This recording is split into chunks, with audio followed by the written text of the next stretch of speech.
उस दिन शिबू बराकर नदी के पास से गुजर रहे थे, तभी उन्हें महाजनों के गुंडों ने घेर लिया। बारिश का सीजन था, बराकर नदी अपने उफान पर थी। शिबू समझ गए कि अब उनका बचना मुश्किल है। उन्होंने आओ देखा न ताओ अपनी रफ्तार बढ़ाई और बाइक समेत नदी में छलांग लगा दी। सभी को लगा कि शिबू सोरेन मर गए, लेकिन थोड़ी देर के बाद जो हुआ उसे लोगों ने दैवीय चमत्कार मान लिया। नमस्कार, आज कहानी आदिवासी समाज के भगवान, आदिवासी समाज के मसीहा कल्पना सोरेन के ससुर हेमंत सोरेन के पिता शिबू सोरेन की। शिबू सोरेन झारखंड के महाजनों के लिए काल थे। फिर कैसे एक अपर कास्ट डीएम ने उनको आदिवासियों का मसीहा घोषित कर दिया। कैसे हुई थी छोटे से शिबू सोरेन के पिता की हत्या। कैसे जान बचाने के लिए पुल से नदी में बाइक समेत छलांग लगा दी। कैसे तीर धनुष लेकर महाजनों पर वो टूट पड़ते थे। किस जिद में शिबू सोरेन ने बना दिया झारखंड नाम का नया राज्य। कैसे केवल 10 महीने में 3 बार मुख्यमंत्री बन गए। मनमोहन सिंह ने शिबू सोरेन से क्यों सरेंडर करने को कह दिया था। कैसे शिबू सोरेन आदिवासियों के लिए मसीहा बन गए। दोस्तों, गोदी मीडिया के सहारे खुद को डंकापति घोषित करा लेना बड़ा आसान है, लेकिन असली हीरो से मिलना है तो मेरे साथ इस कहानी में आगे चलिए। यकीन मानिए, आप रोमांच से भर जाएंगे। आपके भीतर भी कुछ करने का, समाज के किसी तरह से काम आने का जुनून हिलोरे मारने लगेगा। खासकर वो लोग शिबू सोरेन की कहानी को जरूर सुन लें जो जीवन में कुछ करना चाहते हैं। ये कहानी धरती पर बोझ बन चुके लोगों के लिए तो बिल्कुल नहीं है। वो इसे देखकर अपना समय कतई बर्बाद न करें। दोस्तों, शिबू सोरेन का जन्म 11 जनवरी 1944 को गोला प्रखंड के नेमरा गांव में हुआ था। तब झारखंड बिहार से अलग नहीं हुआ करता था। नेमरा बिहार के हजारीबाग जिले में आता था। 4 भाई बहनों में शिबू दूसरे नंबर पर आते थे। उनके पिता सोबरन सोरेन गांधीवादी टीचर थे। शिबू सोरेन के बचपन में 2 नाम थे, एक शिवलाल और दूसरा शिवचरण। क्योंकि शिबू सोरेन के दादा चरण मांझी रामगढ़ राजा के टैक्स तहसीलदार थे, इसीलिए परिवार आर्थिक तौर पर संपन्न था। हाई स्कूल में शिबू को हॉस्टल वाले स्कूल में डाल दिया गया। उन दिनों जाड़ा बहुत ज्यादा होने लगा था। 27 नवंबर की तारीख थी। 1957 का साल था। हॉस्टल में शिबू सोरेन को एक खबर मिलती है कि उनके पिता की हत्या कर दी गई है। महाजनों की सूदखोरी के खिलाफ उनके पिता आदिवासियों को जागरूक किया करते थे, इसी कारण उनके पिता को मार दिया गया। यही वो समय था जिसने शिबू सोरेन की जिंदगी 360 डिग्री पलट कर रख दी थी। सरकारी नौकरी में जाने वाला लड़का झारखंड का भाग्य विधाता बन गया। ये वो दौर था जब गोला और इसके आसपास के क्षेत्रों में सूदखोरों का बहुत आतंक था। सूदखोर पहले गांव वालों को कर्ज देते थे, फिर 500% तक सूद वसूलते थे। सूद यानी ब्याज ना दे पाने पर महाजन उनकी जमीनों पर कब्जा तक कर लेते थे। गांव वाले जब अपने खेत में धान उगाते थे तो महाजन धान उठवा ले जाते थे। शिबू 10वीं क्लास में थे। इस बात को वो बहुत अच्छी तरीके से समझ चुके थे कि पढ़ाई से ज्यादा जरूरी है महाजनों के खिलाफ आदिवासी समाज का इकट्ठा होना, उन सबको इकट्ठा करना। अपने पिता की तरह उन्होंने भी सूदखोर महाजनों के खिलाफ काम करना शुरू कर दिया। उन दिनों गोला मुरी रोड पर गोमती नदी पर पुल बन रहा था। गोला के किसान विशु महतो को महाजन के लोग जमीन हड़पने के लिए तंग कर रहे थे। पिता की हत्या के बाद भी शिबू सोरेन ने तय किया कि वो विशु की मदद तो करेंगे। शिबू ने महाजन के गुंडों से कहा कि वो विशु को परेशान न करें, और अगर उन्होंने ऐसा किया तो अंजाम अच्छा नहीं होगा। इलाके में पहली बार किसी ने गुंडों को गुंडों की तरह धमकी दी थी। महाजन के गुंडे दोबारा विशु को परेशान करने के लिए आए ही नहीं। इससे लोगों में शिबू सोरेन को लेकर विश्वास जागने लगा। लोग उनके साथ आ गए। नई उम्र के इस लड़के में उन्हें अपना मसीहा नजर आने लगा था, जो उनको सूदखोरों से मुक्ति दिला सकता था। शिबू का प्रभाव बढ़ता जा रहा था। आदिवासी लोगों ने कहा कि अगर राजनीति में हमारा व्यक्ति होगा तो हमारी बात सुनी जाएगी। अब तय हुआ कि शिबू सोरेन चुनाव लड़ेंगे। शिबू ने बरलंगा पंचायत के मुखिया के चुनाव के लिए पर्चा भरा। कहा जाता है कि अफसरों की मिलीभगत की वजह से शिबू को चुनाव हरा दिया गया था। आदिवासी अपने ही खेतों में मजदूरों की तरह काम कर रहे थे। शिबू ने लोगों से कहा कि तीर धनुष उठाओ और जबरन धान काटो, हम देखेंगे कौन रोकता है। ये शिबू सोरेन का दूसरा रूप था। शिबू सोरेन के इस आह्वान पर लोगों ने उनका साथ देना शुरू कर दिया। शिबू सोरेन ने अपनी एक टोली बना ली। उसमें कई मजबूत नौजवान थे। इन्हीं समर्थकों के बूते पर धान काटो अभियान शुरू कर दिया गया। बरलंगा पंचायत में जिन महाजनों ने आदिवासियों की जमीन को हड़प लिया था और वहां खेती कर रहे थे, शिबू उनके खेत से जबरन धान काट लिया करते थे। जिस खेत में धान काटना होता था उसके चारों ओर तीर धनुष लेकर शिबू सोरेन के साथी तैयार होते थे और महिलाएं धान काटती थी। इस फसल को गांव वालों के बीच में बांट दिया जाता था। इससे शिबू सोरेन की लोकप्रियता और बढ़ने लग गई। लोगों को उन पे विश्वास होने लग गया। लोग उन्हें अपना हीरो समझने लगे। 1970 का दशक था। सूदखोरों के खिलाफ आंदोलन चलाकर शिबू सोरेन बहुत चर्चित हुए, लेकिन महाजनों को अपना दुश्मन बना लिए। शिबू को रास्ते से हटाने के लिए महाजनों ने भाड़े के लोग जुटाए। उन दिनों आदिवासियों को जागरूक करने के लिए शिबू बाइक से गांव-गांव घूमते थे। शिबू सोरेन की बायोग्राफी दिशोम गुरु में लिखा है कि उस दिन शिबू बराकर नदी के पास से गुजर रहे थे, तभी उन्हें महाजनों के गुंडों ने घेर लिया। बारिश का सीजन था, बराकर नदी अपने उफान पर थी। शिबू समझ गए कि अब बचना मुश्किल है। उन्होंने आओ देखा न ताओ देखा, अपनी बाइक की रफ्तार बढ़ाई और सीधे बाइक समेत नदी में छलांग लगा दी। सभी को लगा कि उनका मरना तय है, लेकिन थोड़ी देर के बाद शिबू तैरते हुए नदी के दूसरे छोर पहुंच गए। लोगों ने इसे दैवीय चमत्कार माना।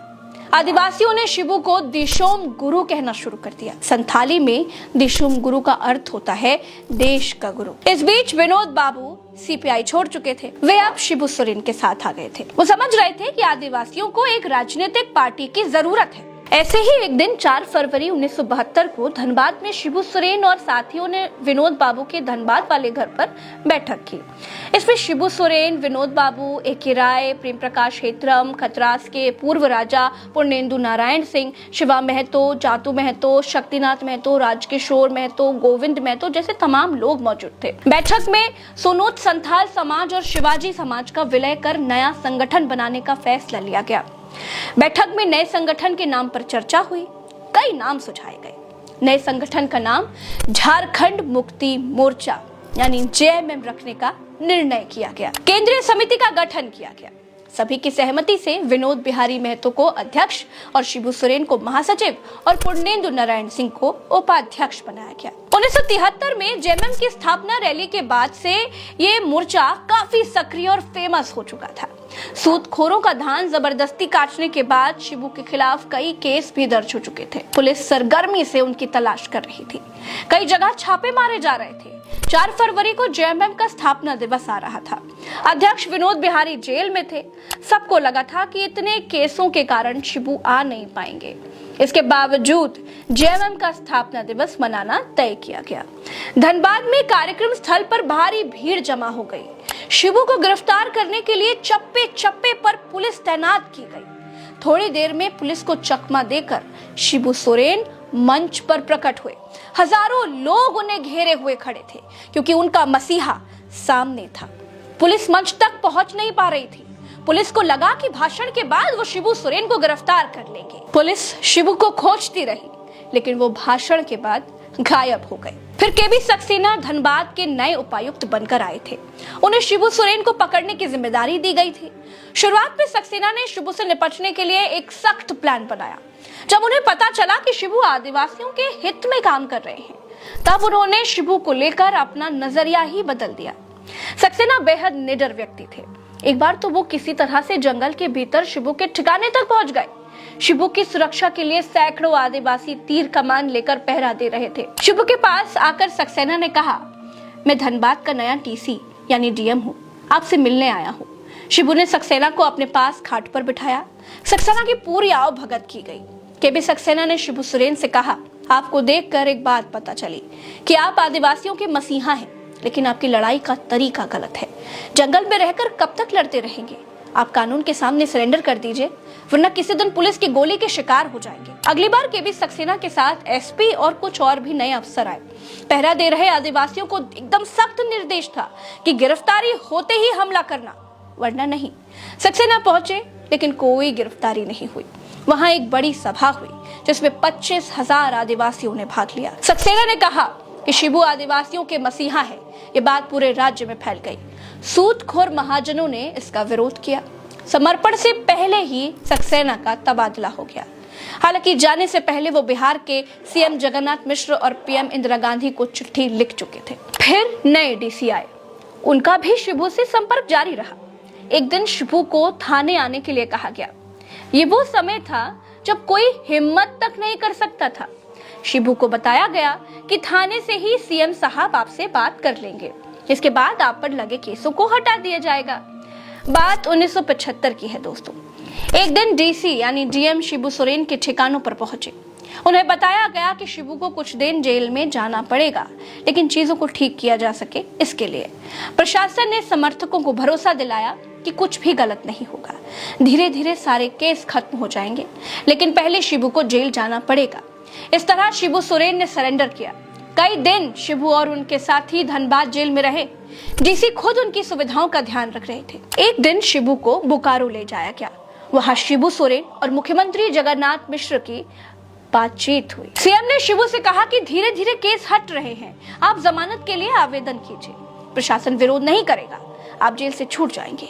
इसके कुछ दिन के बाद शिबू और उनके साथी जेल से बाहर आ गए। जुलाई 2000 में संसद का मॉनसून सत्र चल रहा था। शिबू सोरेन चाहते थे कि सरकार इसी सेशन में झारखंड बिल सदन में लेकर आए। शिबू ने दबाव बनाने के लिए दिल्ली में एक बड़ी रैली और प्रदर्शन का निर्णय लिया। झारखंड से सैकड़ों लोग और सभी दलों के बड़े बड़े नेता दिल्ली पहुंच गए। 25 जुलाई को शिबू के दिल्ली स्थित आवास से विरोध रैली निकाली गई। रैली जंतर मंतर से होते हुए संसद भवन की तरफ जाने लगी, तो पुलिस और सुरक्षा एजेंसियों ने उसे रोक लिया। जहां रैली को रोका गया, वहीं से धरना शुरू हो गया और शिबू सोरेन ने कहा कि अगर झारखंड बिल नहीं आया तो झारखंड से देश भर में जो कोयला और अन्य खनिज जाता है ना, उसकी सप्लाई भी नहीं होने दी जाएगी। केंद्र की अटल बिहारी सरकार के हाथ पांव फूल गए। दोपहर बाद संसद में झारखंड का बिल गृह मंत्री लालकृष्ण आडवाणी ने पेश किया। झारखंड बिल आते ही ओडिशा के सांसदों ने सबसे पहले विरोध दर्ज कराना शुरू किया, जबकि बीजू जनता दल भी झारखंड मुक्ति मोर्चा की तरह एनडीए का सदस्य था। बीजेडी के सांसदों ने कहा कि सरायकेला खरसावां को ओडिशा को दे दिया जाए। सांसदों को मनाने की कोशिश की गई, लेकिन वो मानने के लिए तैयार ही नहीं थे। अब इधर शिबू सोरेन भी अड़ गए। उन्होंने साफ कह दिया कि अगर आप सरायकेला खरसावां का राग अलापना बंद नहीं करेंगे तो हम भी ओडिशा के मयूरभंज और क्योंझर और सुंदरगढ़ को झारखंड में शामिल करने का मुद्दा उठाएंगे। आखिरकार 2 अगस्त को बिल पारित हुआ और इस तरह झारखंड का जन्म हुआ। दोस्तों, महाजनों के खिलाफ किए गए आंदोलनों के दौरान दर्ज केस लगभग खत्म हो गए थे, लेकिन एक केस 29 साल से गुरुजी का पीछा कर रहा था। जुलाई 2004 में चिरुटी का मामला सामने आया और गुरुजी को फरार घोषित कर दिया गया। उस समय यूपीए सरकार में वो कोयला मंत्री हुआ करते थे। 23 जनवरी 1975 को चिरुटी में आदिवासियों और महाजनों और समर्थकों के बीच एक संघर्ष हुआ था। इसमें 10 से ज्यादा लोग मारे गए थे और आरोप था कि उन्हें शिबू सोरेन ने भड़काया। मामला कोर्ट में चल रहा था। तब जामताड़ा की एक अदालत ने इसी मामले में शिबू को 6 सितंबर 1986 को कोर्ट में समर्पण करने का आदेश दिया था। अचानक ये मामला 2004 में सामने आया। राज्य में बीजेपी की सरकार थी और अर्जुन मुंडा सीएम थे। शिबू ने काउंटर किया, मैं सालों से विधायक, सांसद और मंत्री हूँ, तो फरार कैसे हो सकता हूँ? ये जानबूझकर राजनीति के कारण खोद कर निकाला गया मामला है। मामला संसद में उठा। विपक्ष में बैठी भाजपा ने शिबू सोरेन का इस्तीफा मांगा। आखिरकार परिस्थितियां बहुत बिगड़ने लगी और गृह मंत्री शिवराज पाटिल ने संसद में यह बयान दिया कि जिस वारंट की बात हो रही है, अदालत 2003 में उसे वापस ले चुकी है। फिर भी मामला शांत नहीं हो रहा था। 1986 में जो वारंट जारी किया गया वो तामील नहीं हुआ। इस वजह से 17 जुलाई 2004 को निचली अदालत ने फिर से वारंट जारी करने का आदेश दे दिया। अब यूपीए सरकार भी इस विवाद में पड़ना नहीं चाहती थी। अगले दिन पीएम मनमोहन सिंह और शिबू सोरेन की मुलाकात होती है और पीएम ने उनसे कहा कि आप इस्तीफा देकर समर्पण कीजिए। 20 जुलाई को जामताड़ा कोर्ट ने गुरुजी को भगौड़ा घोषित कर दिया। अब शिबू समझ चुके थे कि पुलिस उन्हें गिरफ्तार करके ही मानेगी। संसद में बीजेपी खूब हंगामा कर रही थी कि जो व्यक्ति कल तक पीएम से मिल रहा था वो गिरफ्तार क्यों नहीं हो पा रहा है। गुरुजी ने अपने बेटे हेमंत सोरेन के मार्फत इस्तीफा फैक्स करवाया। इसके बाद हाई कोर्ट में याचिका लगवाई और अंडरग्राउंड हो गए। हाई कोर्ट ने गिरफ्तारी वारंट स्थगित कर दिया, लेकिन शर्त रखी कि गुरुजी को सरेंडर करना ही होगा। अगर वो सरेंडर नहीं करेंगे तो निचली अदालत फैसला लेने के लिए स्वतंत्र है। इसके बाद गुरुजी ने एक जनसभा की और निचली अदालत में सरेंडर किया। शिबू 1 महीने जेल में रहे। इसके बाद उन्हें हाई कोर्ट ने जमानत दे दी। 6 मार्च 2008 को निचली अदालत ने चिरूरी मामले में उन्हें बरी कर दिया। पहली बार सीएम बने, लेकिन 10 दिन में गिर गई सरकार। शिबू सोरेन 2 मार्च 2005 को पहली बार मुख्यमंत्री बने, लेकिन बहुमत साबित नहीं कर पाने के कारण 10 दिन में ही उन्हें इस्तीफा देना पड़ गया। 27 अगस्त 2008 को शिबू सोरेन दूसरी बार झारखंड के मुख्यमंत्री बने। इस बार वे विधायक नहीं थे, इस कारण 6 महीने में उन्हें चुनाव जीतकर विधानसभा का सदस्य बनना ही था। 5 महीने बाद 2009 में उपचुनाव हुआ। शिबू को एक सुरक्षित सीट की जरूरत थी, लेकिन कोई भी उनके लिए सीट छोड़ने के लिए तैयार नहीं था। जो विधायक सीट छोड़ने के लिए तैयार थे, वो मुश्किल सीट थी। तमाड़ विधानसभा में उपचुनाव का ऐलान हुआ। यूपीए ने गठबंधन की ओर से शिबू सोरेन का नाम रखा, लेकिन शिबू वहां से चुनाव लड़ना नहीं चाहते थे। शिबू जानते थे कि तमाड़ मुंडा बाहुल है, वहां शिबू को मुश्किल हो सकती है। मजबूरी में शिबू सोरेन ने पर्चा दाखिल कर दिया। विरोधी के रूप में झारखंड पार्टी के राजा पीटर मैदान में थे। 8 जनवरी 2009 को परिणाम आया तो सीएम शिबू सोरेन करीब 9000 वोट से वो उपचुनाव हार गए। आखिर में उन्हें इस्तीफा देना पड़ गया। 3 बार के कार्यकाल में सिर्फ 10 महीने की सरकार चलाई। दोस्तों, 3 बार के कार्यकाल में शिबू सोरेन को 10 महीने 10 दिन ही राज्य की कमान संभालने का मौका मिला। शिबू सोरेन पहली बार 2 मार्च 2005 को झारखंड के मुख्यमंत्री की कुर्सी पर बैठे। वो 2 मार्च से 12 मार्च यानी कि सिर्फ 10 दिनों के लिए ही मुख्यमंत्री बन पाए थे। इसके बाद शिबू सोरेन दूसरी बार 28 अगस्त 2008 को झारखंड के मुख्यमंत्री बने। इस बार उन्हें 5 महीने तक मुख्यमंत्री की कुर्सी पर बैठने का मौका मिला। उन्होंने 18 जनवरी 2009 को मुख्यमंत्री पद से इस्तीफा दिया। फिर तीसरी बार 30 दिसंबर 2009 को शिबू सोरेन झारखंड के फिर से मुख्यमंत्री बने। इस बार फिर उन्हें 5 महीने की ही सरकार चलाने का मौका मिला। उन्होंने 31 मई 2009 को मुख्यमंत्री के पद से इस्तीफा दे दिया। इसके बाद का इतिहास तो आपको मालूम ही है। 2013 से 2014 तक शिबू सोरेन के बेटे हेमंत सोरेन मुख्यमंत्री रहे। फिर 2019 से अब तक जेएमएम की सरकार ही है। पिता सोबरन सोरेन के संघर्ष को शिबू सोरेन ने सत्ता में बदला।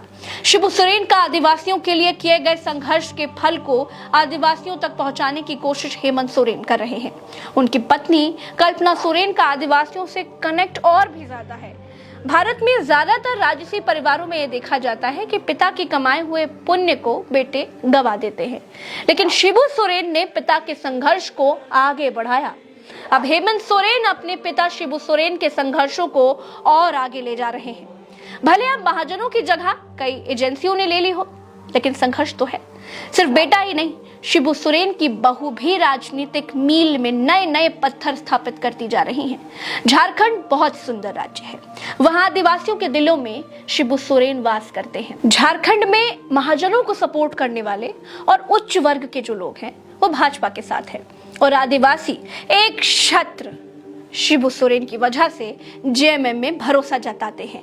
मैंने आपको ये कहानी इसलिए सुनाई दोस्तों, क्योंकि जो मेन कहानीकार गोदी मीडिया है ना, वो महाजनों के हाथ में है। वो शिबू सोरेन की कहानी को कभी नहीं कहेंगे, इसलिए मुझे ये कहानी कहने आपके सामने आना पड़ा।